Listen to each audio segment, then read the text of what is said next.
Hi, viewer. Welcome again to day 3 of our devotion. Today, we want to look at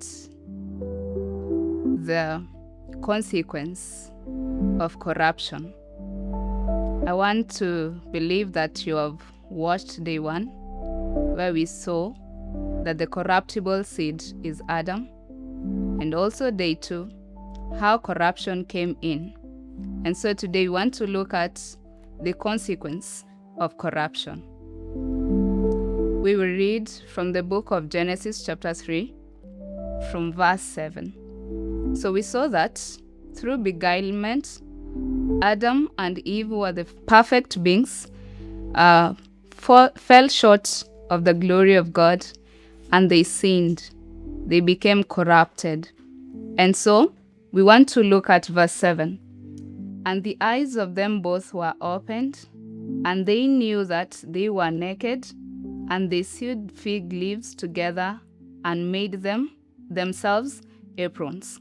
So we see first, the consequence was that the glory which had enshrouded them, the glory that was covering them, covering their shame, was departed. And so the result was to be naked.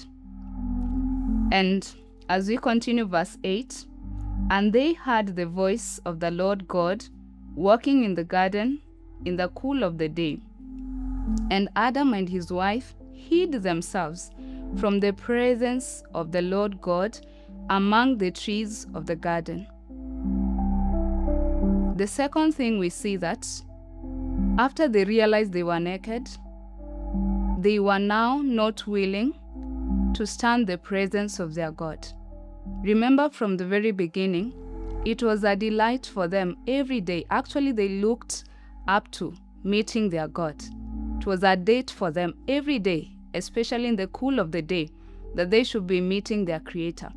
But we see on this day, after they were now corrupt or corruptible, they were hiding themselves. They hid themselves from the very presence of their God.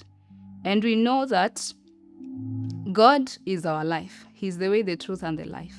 And so if we are hiding from the very life, then we are choosing death. So they were running away from Him who is life. And they were headed into death. That is the second thing we see here. And thirdly, we see, we will read verse 9. And the Lord God called unto Adam and said unto him, Where are you? And he said, I heard your voice in the garden, and I was afraid because I was naked, and I hid myself. We see fear setting in as a consequence of corruption. And what is the opposite of fear? It is love. According to 1 John 4 verse 8, that perfect love casted away fear. So if then they began to feel afraid or frightened of Him who was their delight and their life, it means that their love relationship had broken. Their spiritual relationship with God was broken. But again, as we continue, we see that they begin even to blame each other. And so their social relation as husband and wife was also broken. And so we see that continually there is corruption. And this is the very state that we see in the book of Revelation, chapter 3, verse 18, that we are naked, we are blind, we are poor, we are wretched. All those define what corruption is like. It is an infection that if it is not addressed, it continues to grow and to affect, to kill, and ultimately you go extinct. Or in short, you die. So these are the consequences of being corrupt. But watch out again tomorrow as we see how far can corruption also affect our obedience. After now we are running away from Him who is life, we are ashamed of our very state, and we do not want even to confront him. So there is separation when we are corrupt.